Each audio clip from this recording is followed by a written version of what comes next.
जैसा आप जानते हैं कि डॉक्टर परमार हिमाचल प्रदेश के निर्माता के रूप में भी जाने जाते हैं और वो पहले मुख्यमंत्री हैं।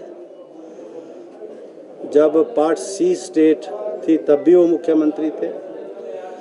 उसके बाद जब कॉन्स्टिट्यूंट असेंबली बनी 15 अगस्त 1947 को देश आज़ाद हुआ और 15 अप्रैल 1948 को 30 छोटे से राज्यों को मिलाकर हिमाचल प्रदेश का गठन उनके नेतृत्व में हुआ और 15 अगस्त 1947 से लेकर जब तक संविधान लागू नहीं हुआ, चुनाव की प्रक्रिया शुरू नहीं हुआ, तो वो कॉन्स्टिट्यूंट असेंबली के मेंबर भी रहे, यानी संविधान के निर्माण में भी उनका योगदान दिया।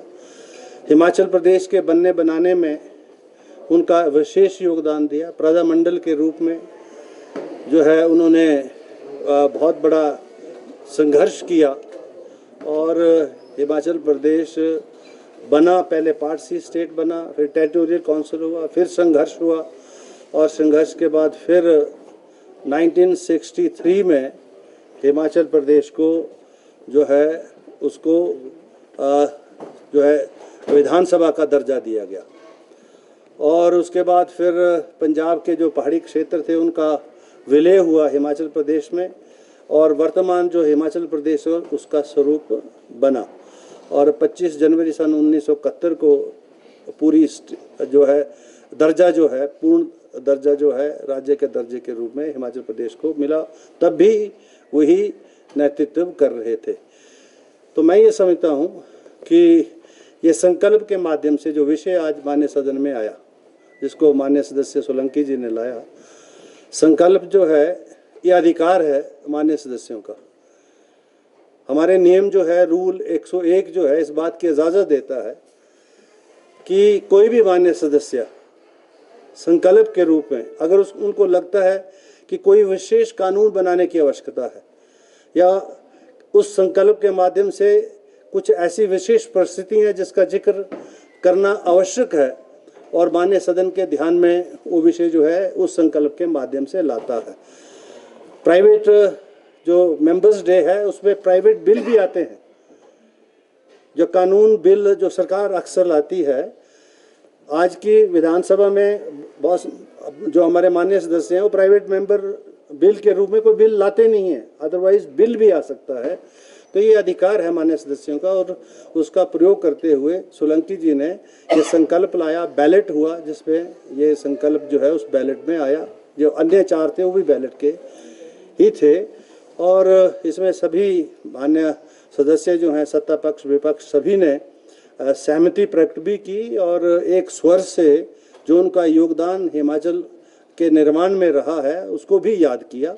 तो मैं समझता हूँ कि ये जो है एक संकल्प के माध्यम से बहुत ही महत्वपूर्ण विषय जो है आज इस माननीय सदन में चर्चा में आया और वो संकल्प जो है ध्वनि मत से पारित भी हुआ है और ये संकल्प अब केंद्र सरकार के पास जाएगा और मैं ये महसूस करता हूँ कि डॉक्टर परमार के जो है उस योगदान को याद में रखते हुए जो उन्होंने आज़ादी के समय में कॉन्स्टिट्यूंट असेंबली के रूप में और उसके बाद हिमाचल प्रदेश के बनने बनाने में जो उन्होंने दिया है उसको याद रखते हुए उन्हें भारत रत्न जो की उपाधि मिलनी चाहिए, ऐसा इस माननीय सदन की भी मंशा है और मैं भी व्यक्तिगत तौर पर इस बात को महसूस करता हूँ। हिमाचल निर्माता डॉक्टर परमार के लिए जो है भारत रत्न की मांग की है, क्या संकल्प था और सर किस तरह से इस मुद्दे को आगे बढ़ाया जाएगा?